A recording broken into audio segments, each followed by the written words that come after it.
Começa agora. Diário Econômico PicPay. Uma análise das principais informações que impactam os mercados, A economia global e do Brasil. Apresentação Marco Caruso.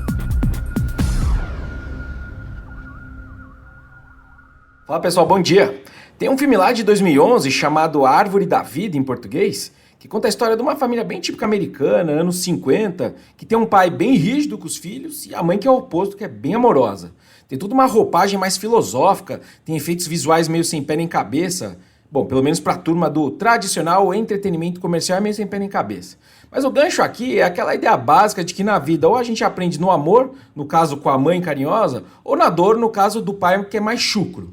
Em finanças também não tinha por que ser diferente. A Bolsa Americana, por exemplo, que ontem ultrapassou os 5 mil pontos, já ensinou muita gente aí no amor e na dor.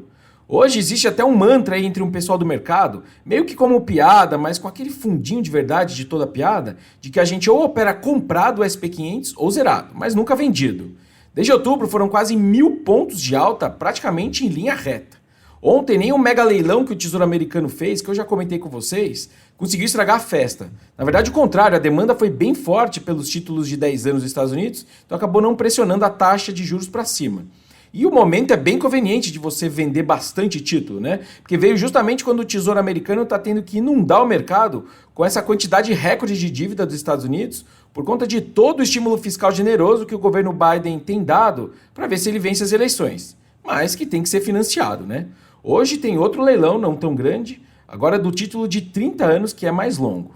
Esse, aliás, é um problema que vai perseguir os Estados Unidos e vários outros países como o Brasil por um bom tempo. O CBO, que ao pé da letra aí é o Escritório de Orçamento do Congresso americano, diz que a dívida dos Estados Unidos, mantida pelo público, deve sair de 97% do PIB hoje para bater ali seus 116% nos próximos 10 anos. Ou seja, um patamar recorde. A pandemia e a polarização política, né, que levou ali a uma eleição apertada, vão deixar seus custos econômicos por um tempo, nos Estados Unidos e em outros lugares, né? E uma das consequências disso tudo, né, de ter bastante dívida pública, deveria ser uma maior dificuldade dos países voltarem a trabalhar com aqueles juros baixos que a gente via antes de 2020. E enquanto isso tudo acontece, os diretores do Fed continuam no seu trabalho, dia após dia, essa semana aí, de tentar arrumar o recado do Powell da semana passada, tentando agora empurrar as expectativas de cortes de juros para mais tarde nesse ano. Falando de Brasil agora, o maior destaque foi o tombo da nossa bolsa, ancorada na afundada de 16% do Bradesco. Isso dá quase 25 bilhões de reais de perda de valor de mercado no dia. Além de um trimestre bem difícil do banco, pior que os analistas tinham nas contas, tem sinais aí de encolhimento da margem financeira bem nos segmentos que são mais relevantes, o que pode empurrar ele, né, o banco, a aumentar concessões e linhas mais arriscadas. E aí dos 470 pontos mais ou menos que o Ibov caiu, mais de 800 vieram só do Bradesco. Então a bolsa teria surfado essa melhora do S&P não fosse isso.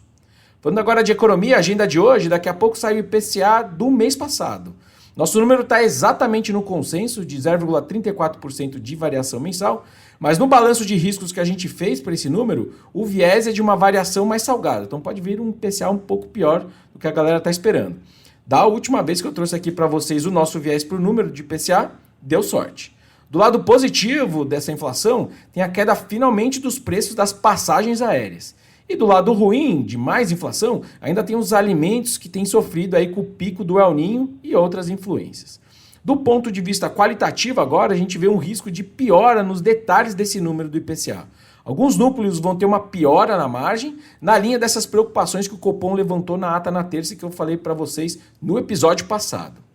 Para terminar agora, a temperatura em Brasília também segue quente. Os dois embates de curto prazo são a reoneração da folha de pagamento das empresas, né, e os vetos presidenciais de partes das emendas parlamentares.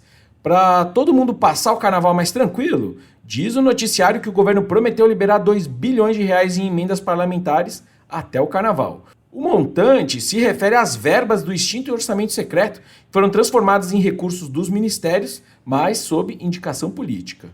Na abertura do ano legislativo, eu trouxe também para vocês esses dias, o Arthur Lira tinha mostrado toda a sua insatisfação com o executivo, que não teria honrado os pagamentos combinados, segundo ele.